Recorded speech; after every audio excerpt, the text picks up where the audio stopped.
Happy Thursday, St. Luke's on the Lake. This is Father Justin, your rector.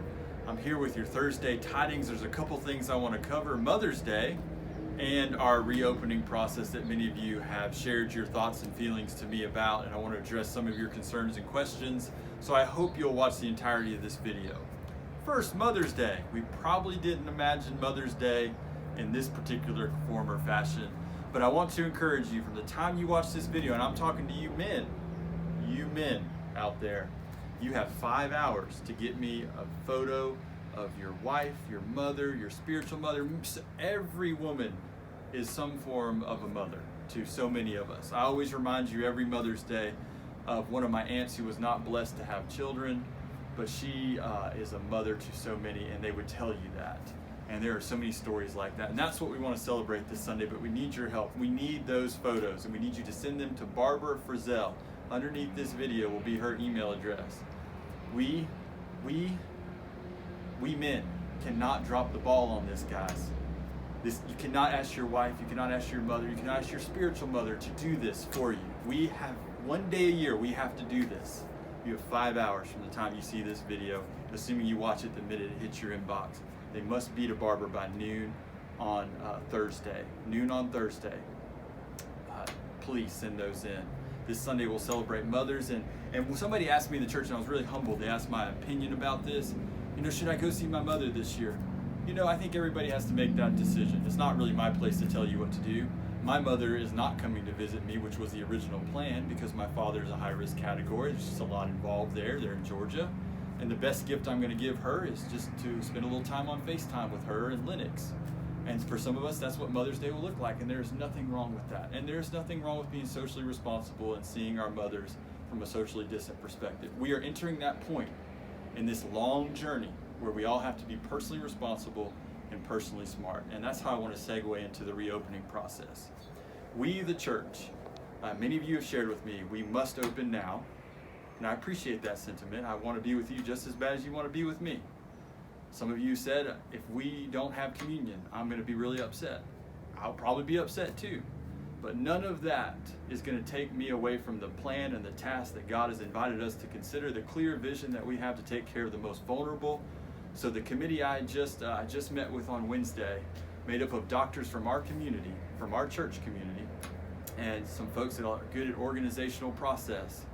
We talked about everything from communion to how we're going to come back together. And remember, the benchmark we're waiting for is a 14-day reduction in cases. Once that happens, at that point, it won't be immediately, but sometime shortly thereafter, we will be beginning to have worship together. And I realize not everybody's going to come, and that's okay. Some of you have expressed that. Will you continue the online worship? Yes, we will have that available to you. Are we going to have communion? Maybe. If I feel I can do it in a way that's safe, we have to remember, and I strongly encourage you to go to the whitehouse.gov, Reopen America, understand what phase 2 entails. We, the church, are not a big economic engine. We are not a business that does something to really drive the economy, short of taking care of our staff members and giving them the power to participate in our local economy. But what we can do is be responsible around health and wellness. And we can make steps to not be a place that this virus spreads, or be a place where the virus spreads out into our broader community, taxing our health system, taxing our first responders, taxing those very people we have prayed for months, which I will not let us do. So know that I am eager to be with you, overly eager to be with you, but I will not let that eagerness take me away from the intentionality that we must undergo to come back together in the safest way possible. And please hear me, as hard as this is to say, that when we come back together, it will not look like what it did in February. It will not look like what we moved away from when we entered into stay-at-home and online worship.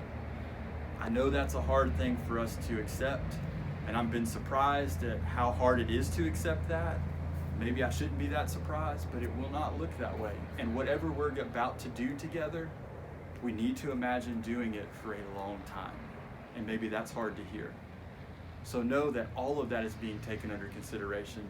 Father Jim and myself are imagining how we can use our bandwidth wisely to participate in services with you in person, because there's probably going to be more services, and they're going to look a lot different than what you remember. Let But I want you to go ahead and marinate on that for a little bit and let that sink in and talk to me. Join Java with Justin on Tuesdays and Thursdays. Email me, call me.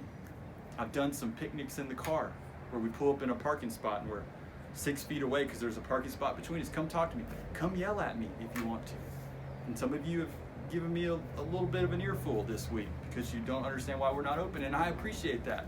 I am here to take your joys, your sorrows, your anger, your happiness, but at the end of the day, I need us to see the bigger picture, and that is coming together safely and making sure we protect the people who we have worshiped with. Because when we get to the other side of COVID-19, I want to be there with you, with all of you, not minus 2, 3, 4% of you because we decided to do something that wasn't smart. I want to be together with all of you, and I want to look back on our time and look at the wonderful growth we had and the possible connections that we've made and how those are flourishing as we move into the future.